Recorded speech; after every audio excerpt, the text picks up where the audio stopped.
Francisco Cândido Xavier, Nos Domínios da Mediunidade, 8º livro da coleção A Vida no Mundo Espiritual, ditado pelo Espírito André Luiz, capítulo 16, Mandato Mediúnico. Eram quase 20 horas, quando estacamos à frente de sóbrio edifício, ladeado por vários veículos.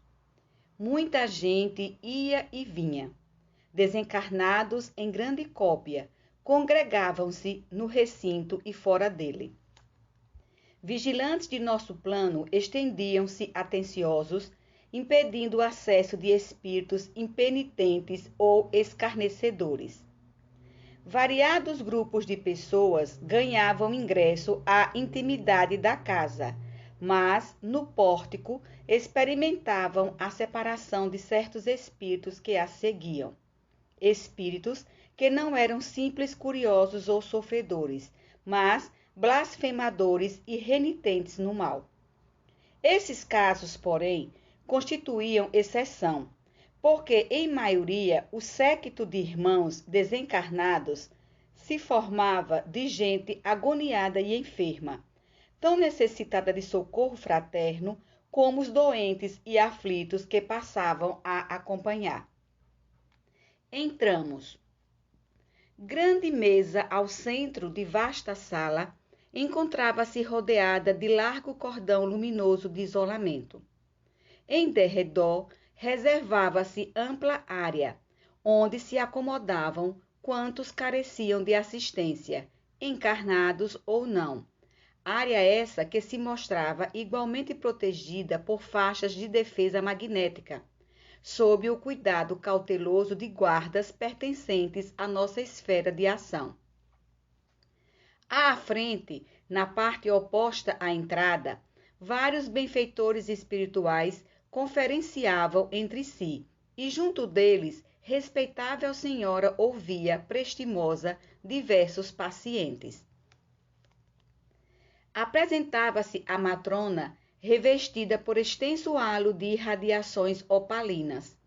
E por mais que projeções de substância sombria a buscassem, por intermédio das requisições dos sofredores que a ela se dirigiam, conservava a própria aura sempre lúcida, sem que as emissões de fluidos enfermiços lhe pudessem atingir o campo de forças.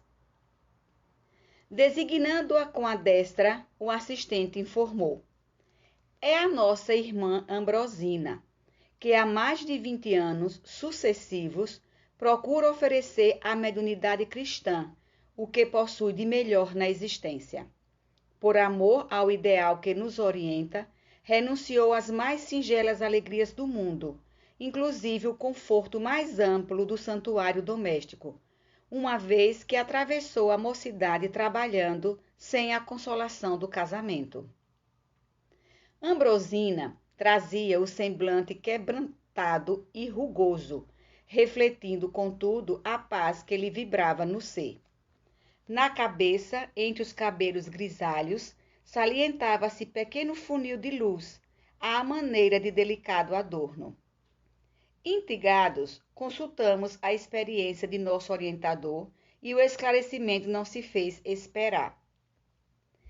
É um aparelho magnético ultrassensível, com que a médium vive em constante contato com o responsável pela obra espiritual que por ela se realiza. Pelo tempo de atividade na causa do bem e pelos sacrifícios a que se consagrou, Ambrosina recebeu do plano superior um mandato de serviço mediúnico, merecendo por isso a responsabilidade de mais íntima associação com o instrutor que lhe preside as tarefas. Havendo crescido em influência, viu-se assoberbada por solicitações de múltiplos matizes, inspirando fé e esperança a quando se lhe aproxima do sacerdócio de fraternidade e compreensão. É naturalmente assediada pelos mais desconcertantes apelos. Vive então flagelada por petitórios e súplicas? Indagou Hilário, inevitavelmente curioso. Até certo ponto, sim, porque simboliza uma ponte entre dois mundos. Entretanto, com a paciência evangélica, sabe ajudar os outros para que os outros se ajudem, porquanto não lhe seria possível conseguir a solução para todos os problemas que se lhe apresentam. Abeiramo-nos da médium respeitável e modesta, e vimo-la pensativa, não obstante o vozerio abafado em torno. Não longe, o pensamento conjugado de duas pessoas exteriorizava cenas lamentáveis de um crime em que se haviam embrenhado. E percebendo-as, Dona Ambrosina refletia, falando sem palavras, em frases audíveis tão somente em nosso meio. Amados amigos espirituais, que fazer? Identifico nossos irmãos delinquentes e reconheço-lhes os compromissos. Um homem foi eliminado. Vejo-lhe a agonia retratada na lembrança dos responsáveis. Que estarão buscando aqui nossos infortunados companheiros, foragidos da justiça terrestre? Reparávamos que a médium temia perder a harmonia vibratória que lhe era peculiar. Não desejava absorver-se em qualquer preocupação acerca dos visitantes mencionados. Foi então que um dos mentores presentes se aproximou e tranquilizou-a. Ambrosina, não receie, acalme-se. É preciso que a aflição não nos perturbe. Acostume-se a ver nossos irmãos infelizes na condição de criaturas dignas de piedade. Lembre-se de que nos achamos aqui para auxiliar, e o remédio não foi criado para os sãos. Compadeça-se sustentando o próprio equilíbrio. Somos devedores de amor e respeitos uns para com os outros. E quanto mais desventurados, de tanto mais auxílio necessitamos. É indispensável receber nossos irmãos comprometidos com o mal, como enfermos que nos reclamam carinho. A médium aquietou-se. Passou a conversar naturalmente com os frequentadores da casa. Aqui, alguém desejava socorro para o coração atormentado, ou pedia cooperação e benefício de parentes menos felizes. Ali, suplicava-se concurso fraterno para doentes em desespero. Mais além, surgiam requisições de trabalho assistencial. Dona Ambrosina consolava e prometia. Quando Gabriel, o orientador, chegasse, o assunto lhe seria exposto. De certo, traria a colaboração necessária. Não decorreram muitos minutos e Gabriel, o mais categorizado mentor da casa, deu entrada no recinto, acompanhado por grande séquito de amigos. Acomodaram-se em palestra afetiva à frente da mesa. Aí reunidas, as entidades de vida mental mais nobre estabeleciam naturalmente larga faixa de luz inacessível às sombras, que senhoreavam a maioria dos encarnados e desencarnados da grande reunião. Gabriel e os assessores abraçaram-nos generosos. Dir-se-ia, partilhávamos brilhante festividade. Tão vivo se mostrava o júbilo dos instrutores e funcionários espirituais da instituição. O trato com doentes e sofredores dos dois planos não lhes roubava a esperança, a paz, o otimismo. Compareciam ali com o abnegado e culto orientador, a quem Aulus não regateava os seus testemunhos de veneração, médicos e professores, enfermeiros e auxiliares desencarnados, prontos para servir na lavoura do bem. Irradiavam tanta beleza e alegria que Hilário, tão deslumbrado quanto eu, retornou às perguntas que lhe caracterizavam o temperamento juvenil. Aqueles amigos, considerando as mensagens de luz e simpatia que projetavam de si mesmos, seriam altos embaixadores da divina providência? Desfrutavam, acaso, o convívio dos santos? Viveriam em comunhão pessoal com Cristo? Teriam alcançado a condição de seres impecáveis? O assistente sorriu bem-humorado e esclareceu. Nada disso. Com todo o apreço que lhes devemos, é preciso considerar que são vanguardeiros do progresso, sem serem infalíveis. São grandes almas em abençoado processo de sublimação, credora de nossa reverência pelo grau de elevação que já conquistaram. Contudo, são espíritos ainda ligados à humanidade terrena, e em cujo seio se corporificarão de novo ao futuro, por meio do Instituto Universal da Reencarnação para o desempenho de preciosas tarefas. No entanto, à frente da Assembleia de criaturas torturadas que observamos, são eles luminares isentos de errar? Não, acentuou Aulus compreensivo. Não podemos exigir deles qualidades que somente transparecem dos espíritos que já atingiram a sublimação absoluta. São altos expoentes de fraternidade e conhecimento superior. Porém, guardam ainda consigo probabilidades naturais de desacerto. Primam pela boa vontade, pela cultura e pelo próprio sacrifício no auxílio incessante aos companheiros reencarnados, mas podem ser vítimas de equívocos, que se apressam, contudo, a corrigir, sem a vaidade que, em muitas circunstâncias, prejudica os doutos da terra. Aqui temos, por exemplo, variados médicos sem o envoltório da experiência física. Apesar de excelentes profissionais devotados e beneméritos na missão que esposaram, não seria, contudo, admissível fossem promovidos de um instante para outro da ciência fragmentária do mundo à sabedoria integral. Com a imersão nas realidades da morte, adquirem novas visões da vida. Alargam-se-lhes os horizontes da observação. Compreendem que algo sabem, mas esse algo é muito pouco daquilo que lhes compete saber. Entregam-se, desse modo, a preciosas cruzadas de serviço, e dentro delas ajudam e aprendem. Trabalhadores de outros círculos da experiência humana encontram-se no mesmo regime, auxiliam e são auxiliados. Não poderia ser de outro modo. Sabemos que o milagre não existe como derrogação de leis da natureza. Somos irmãos uns dos outros, evolvendo juntos em processo de interdependência, no qual se destaca o esforço individual.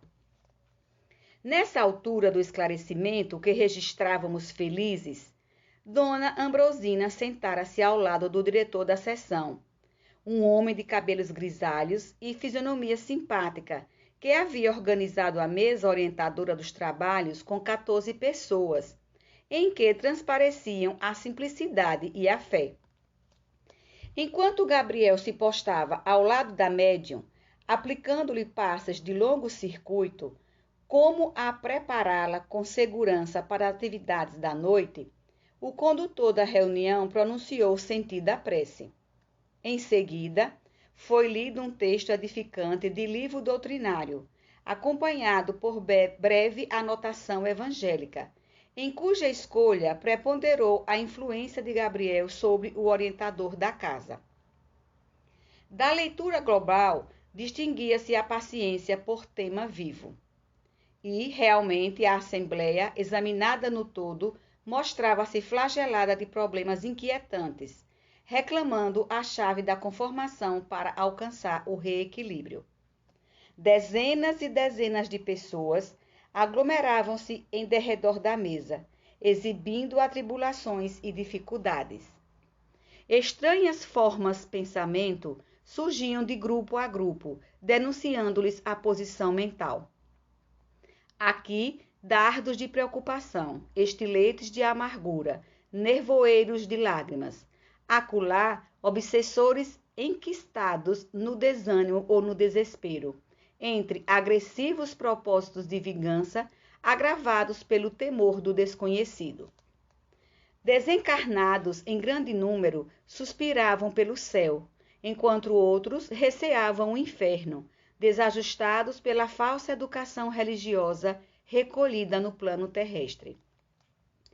Vários amigos espirituais, junto aos componentes da mesa diretora, passaram a ajudá-los na predicação doutrinária, com bases no ponto evangélico da noite, espalhando em comentários bem feitos, estímulos e consolos.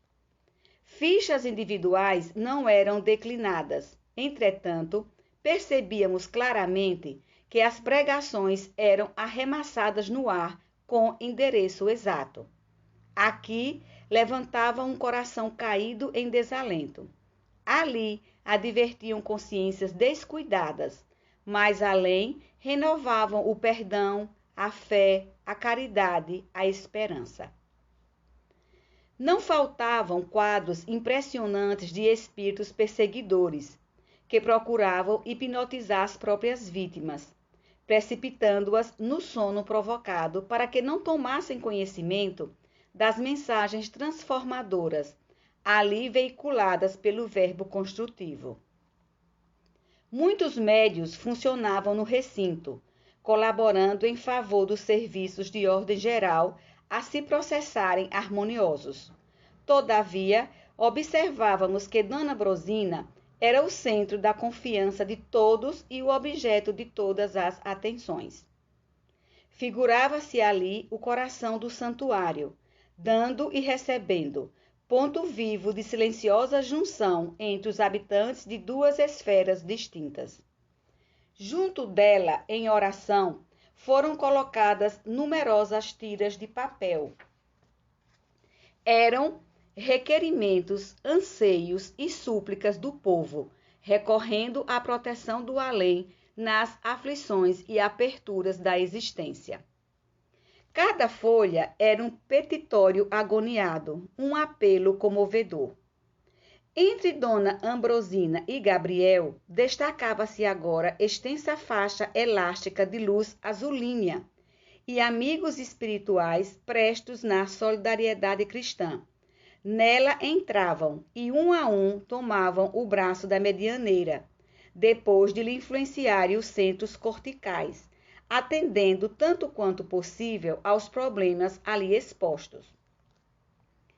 Antes, porém, de começarem o trabalho de resposta às questões formuladas, um grande espelho fluídico foi situado junto da médium, por trabalhadores espirituais da instituição, e na face dele, com espantosa rapidez, cada pessoa ausente, nomeada nas petições da noite, surgia ante o exame dos benfeitores, que, à distância, contemplavam-lhe a imagem, recolhiam-lhe os pensamentos e especificavam-lhe as necessidades, oferecendo a solução possível aos pedidos feitos. Enquanto cultos companheiros de fé ensinavam o caminho da pacificação interior, sob a inspiração de mentores do nosso plano, Dona Ambrosina, sob o comando de instrutores que se revezavam no serviço assistencial, psicografava sem descanso. Equilibrara-se o trabalho no recinto. E com isso, entendemos que havia reaparecido ocasião adequada para as nossas indagações. Hilário foi o primeiro na inquirição que não conseguíamos sopitar, e indicando o enorme laço fluídico que ligava Dona Ambrosina ao orientador que lhe presidia a missão, perguntou: que significa essa faixa pela qual a médium e o dirigente se associam tão intimamente um ao outro? Aulus, com a tolerância e a benevolência habituais, elucidou. O desenvolvimento mais amplo das faculdades medianímicas exige essa providência. Ouvindo e vendo, no quadro de vibrações que transcendem o campo sensório comum, Ambrosina não pode estar à mercê de todas as solicitações da esfera espiritual, sob pena de perder o seu equilíbrio. Quando o médium se evidencia no serviço do bem, pela boa vontade, pelo estudo e pela compreensão das responsabilidades de que se encontra investido, recebe apoio mais imediato de amigo espiritual experiente e sábio, que passa a guiar-lhe a peregrinação na terra, governando-lhe as forças. No caso presente, Gabriel é o perfeito controlador das energias de nossa amiga, que só estabelece contato com o plano espiritual de conformidade com a supervisão dele.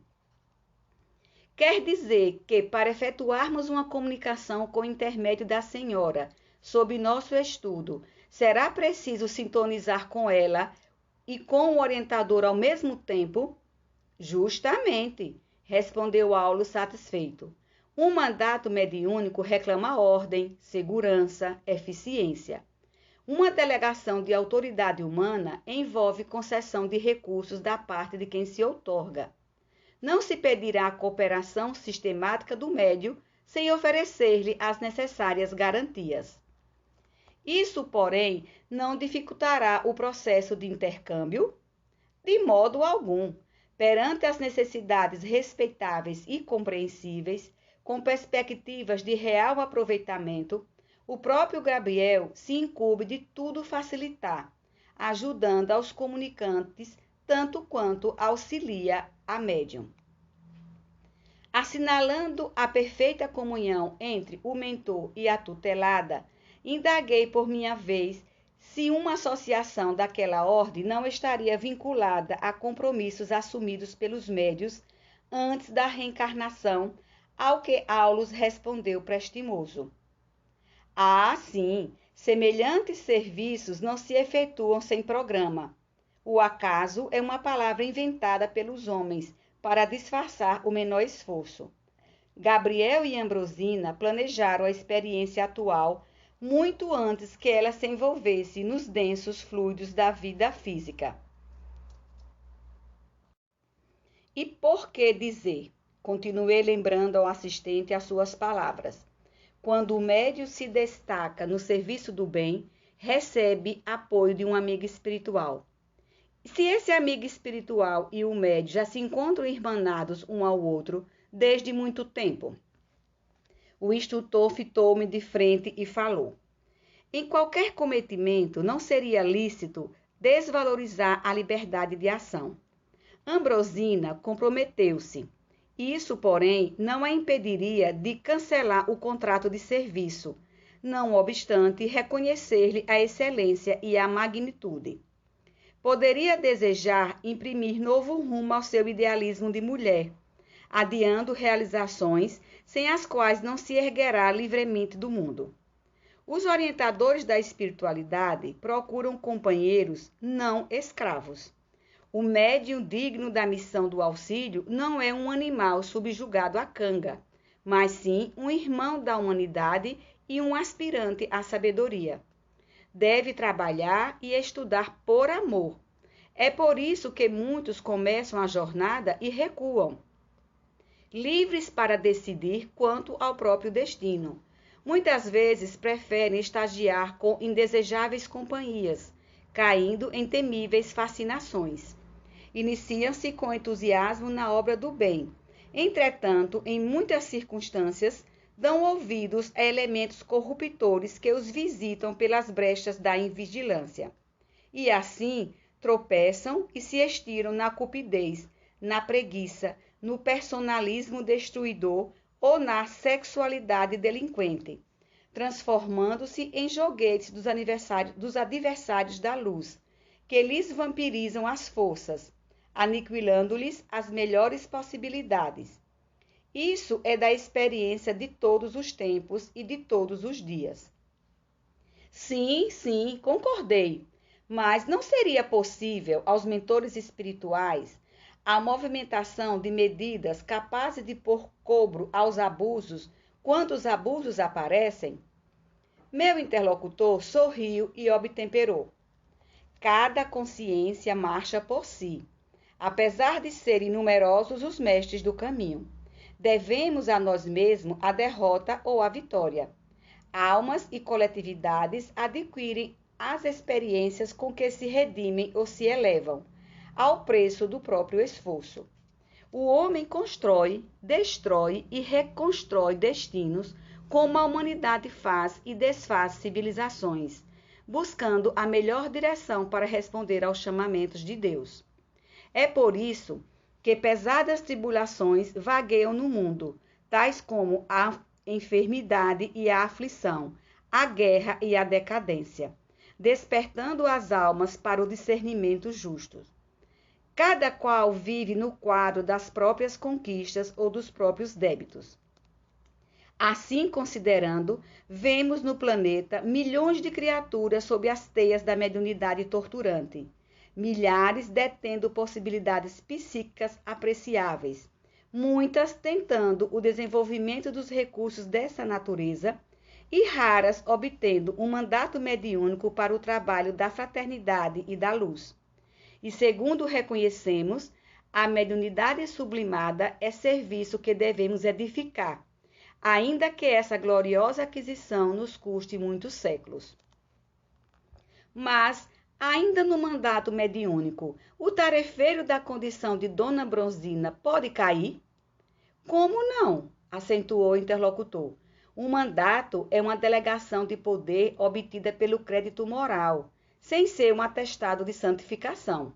Com maiores ou menores responsabilidades, é imprescindível não esquecer nossas obrigações perante a lei divina, a fim de consolidar nossos títulos de merecimento na vida eterna. E com significativo tom de voz acrescentou: recordemos a palavra do Senhor. Muito se pedirá de quem muito recebeu. A conversação, à margem do serviço, oferecera-me suficiente material de meditação. As valiosas anotações do assistente, reportando-se à mediunidade, impeliam-me a silenciar e refletir.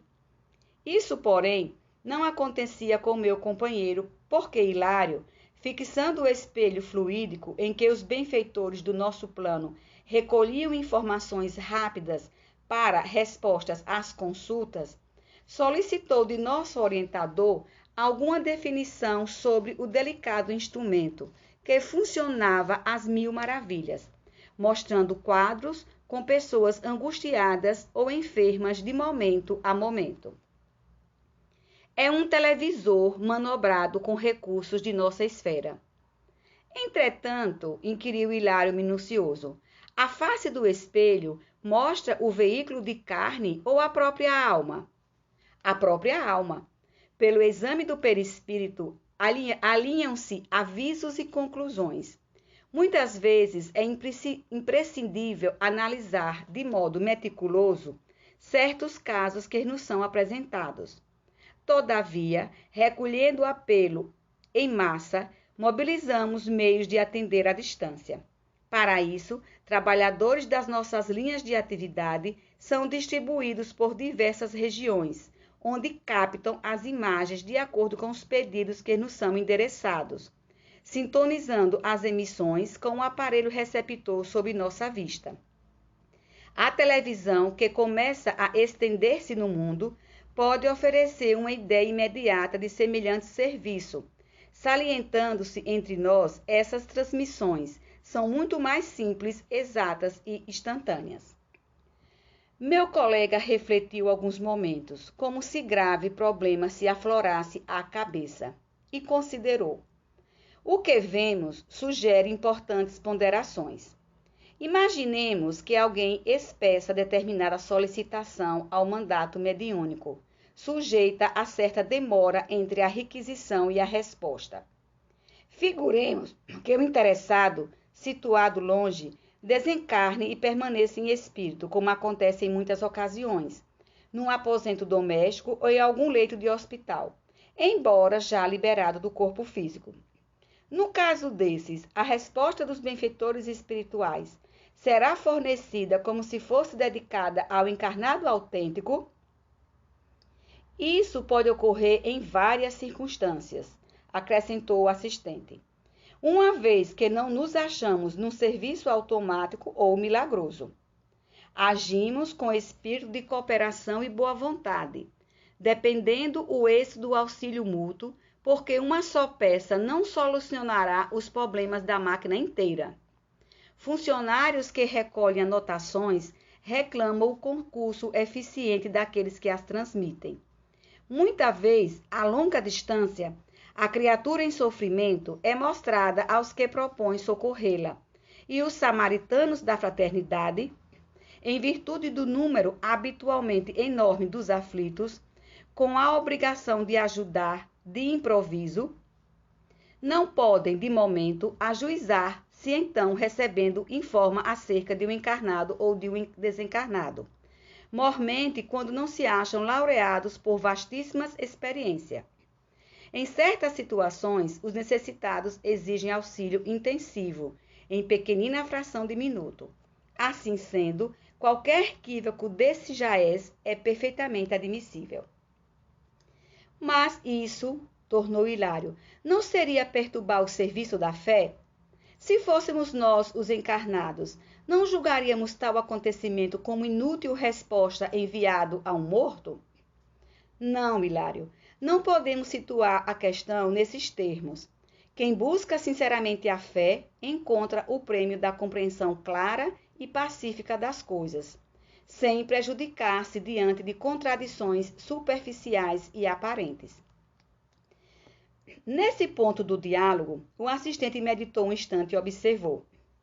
Mas, se os consulentes são exemplares de leviandade e má-fé, abeirando-se do trabalho mediúnico no propósito deliberado de estabelecer a descrença e a secura espiritual, semelhantes resultados, quando se verificam, servem para eles como justa colheita dos espinhos que plantam, uma vez que abusam da generosidade e da paciência dos espíritos amigos e recolhem para si mesmos a negação e a tortura mental. Quem procura a fonte límpida, arremessando-lhe lodo à face, não pode em seguida obter a água pura. Hilário, satisfeito, silenciou. E porque 2 médios de cura passassem a socorrer doentes em sala próxima, enquanto Dona Ambrosina e os oradores cumpriam seus edificantes deveres, procuramos o serviço de passes magnéticos, à cata de novos conhecimentos.